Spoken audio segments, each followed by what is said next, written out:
You know that moment mid-November when you think, "Oh, we should probably be running a year-end campaign, but there's absolutely no plan, no time, and no content." Yep, been there. But what if this year could be different? Today, we're talking about exactly how you can structure your year-end fundraising campaign. From timeline to messaging to what makes it actually stand out in a sea of fundraising asks that time of year. Hey, I'm Kelly, and welcome back to the Nonprofit Marketing Club.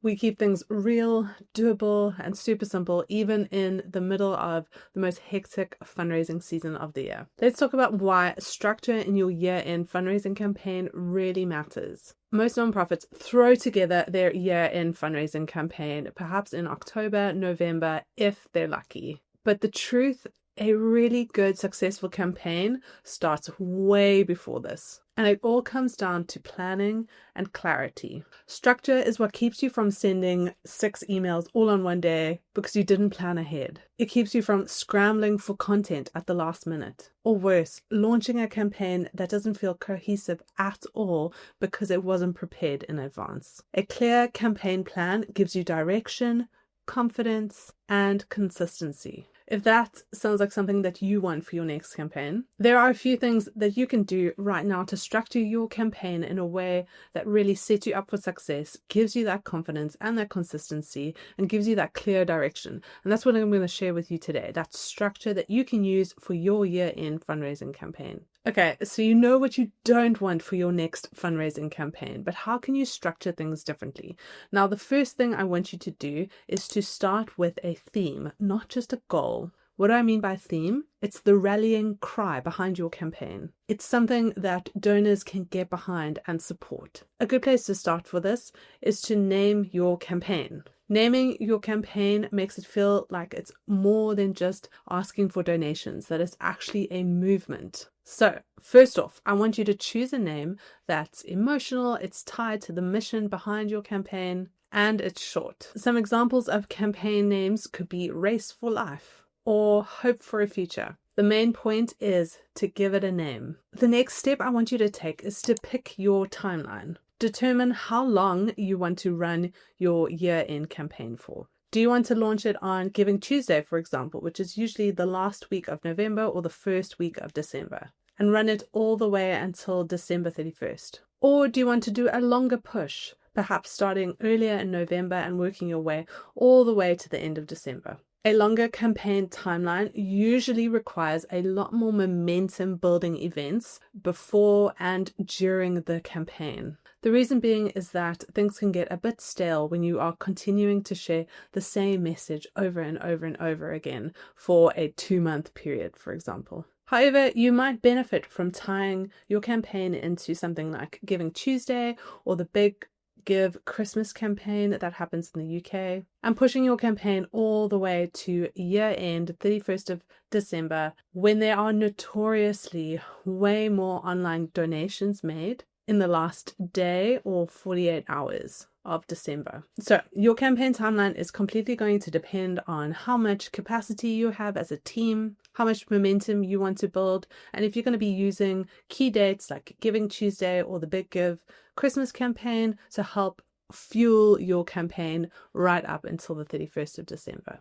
My advice would be to start a lot earlier than you think, because you want to make sure that your audience is warmed up and ready to give well ahead of your campaign launch. The third step in structuring your campaign is to define giving levels or goals. An example of this could be $30 supplies, school supplies to one child. $100 equals 1 week of safe housing. $500 provides a full scholarship for a young entrepreneur. Using these giving levels in your campaign helps donors to see exactly what kind of impact they can create through their donation. I really want to encourage you to use numbers and figures that people can actually understand, as opposed to just line items in your budget. Make it tangible, make it real, so that people can quickly understand the impact of their gift. Okay, so now that you have defined your campaign's name and core theme, you've picked your timeline, and you've also defined your giving levels and goals, I want you to get crystal clear on your campaign's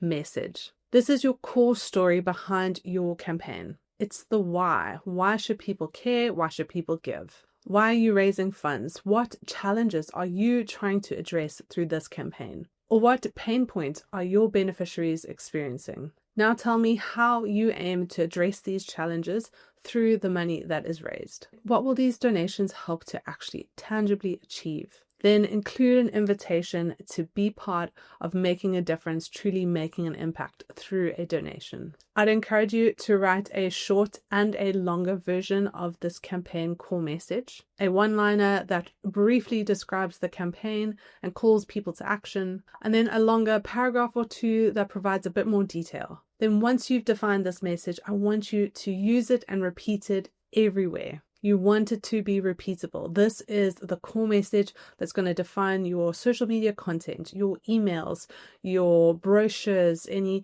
kind of giving cards that you're sending out, your PR. All revolves around this core message. Stick to one core message across all of your platforms and repeat, repeat, repeat. The last step that I want you to take in preparing for your year-end fundraising campaign is to put together a campaign toolkit. These are some of the marketing non-negotiables. It's what I like to call the before you launch checklist. Let me run you through it. First off, you have to have a campaign name and a theme. The second thing, visual assets. This could be images, graphics, videos, anything that helps to tell the story about your campaign and why you are fundraising. The third one is an email sequence.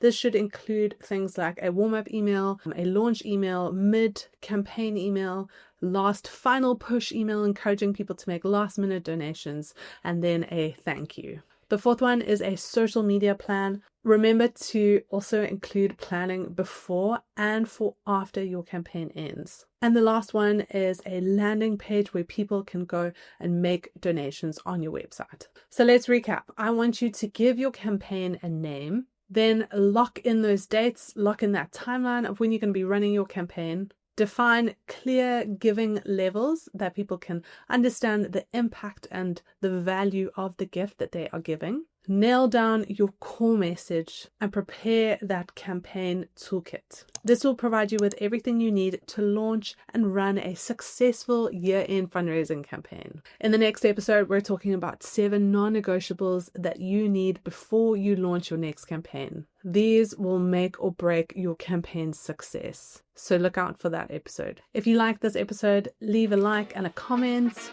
and I will see you in the next one.